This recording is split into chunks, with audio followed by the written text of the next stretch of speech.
Yeah, there were two fantastic knocks. Angelo Mathews coming in at this position that his team was in again and having to dig them out of the mire.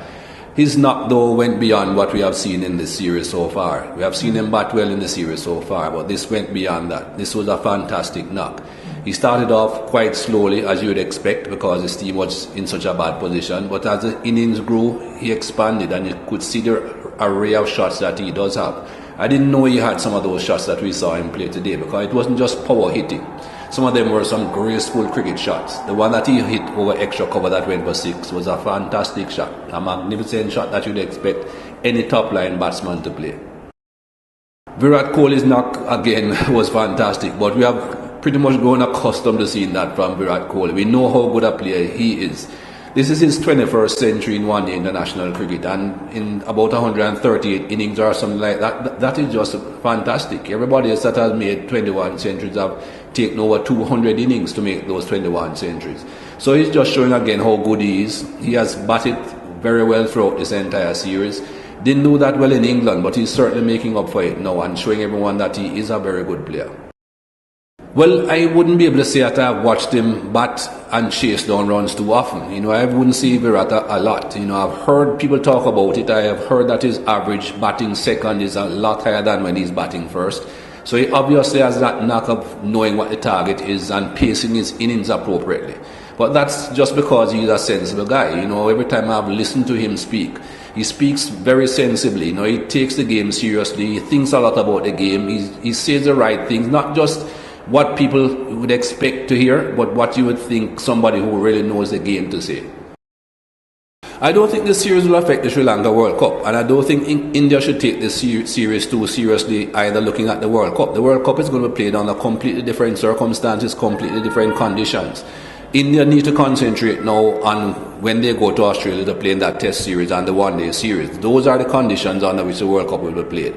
Sri Lanka similarly, they are going home now to play against England.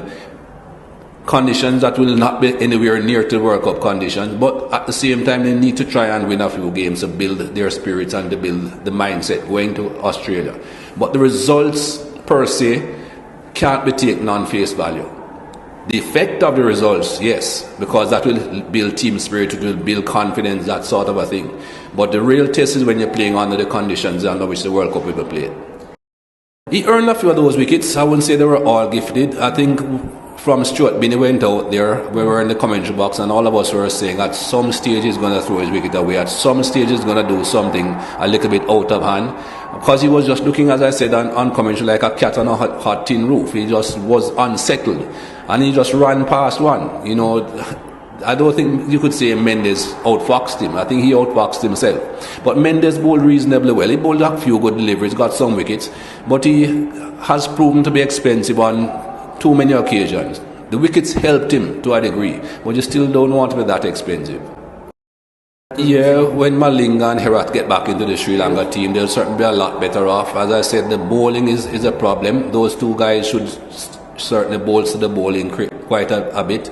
They'll need a bit more than just the two bowlers though. They'll need the other guys in the team. If Iranga plays, for instance, guys like that to really come and help out the mainstay bowlers.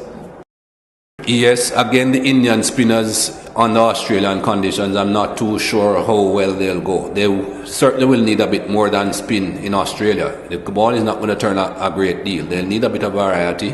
Akshar Patel looks as if he could be a good bowler under any condition. He's not really someone who spins the ball a lot. He uses change of pace and change of flight and that sort of a thing a lot more than the other bowlers, and I think he could do well under Australian conditions. I think the fast bowlers for India, although this is something that you don't hear being said too often, India and fast bowlers, but I think the fast bowlers could do a good job for them down there if they remain fit. Yeah, definitely. They have a handful of fast bowlers that are going down to Australia. As I said, if they remain fit throughout the Australian series and get into the World Cup, they should be able to do a pretty good job. Some of them have good pace as well. It's not just guys who are running from 25 or 30 yards and bowling medium pace. Some of those guys have reasonably good pace.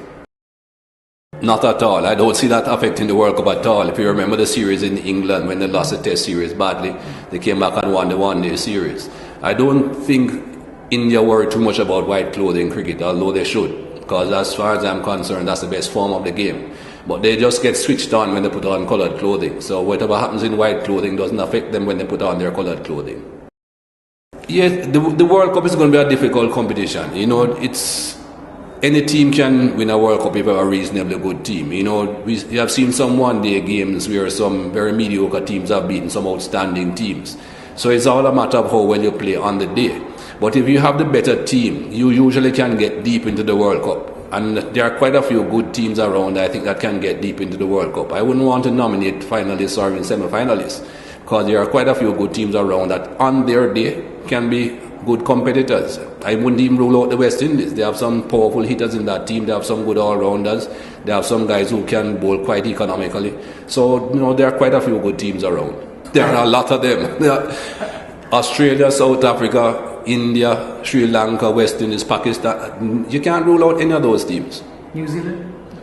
I wouldn't put New Zealand in the top 5. Or England? No, neither. Okay.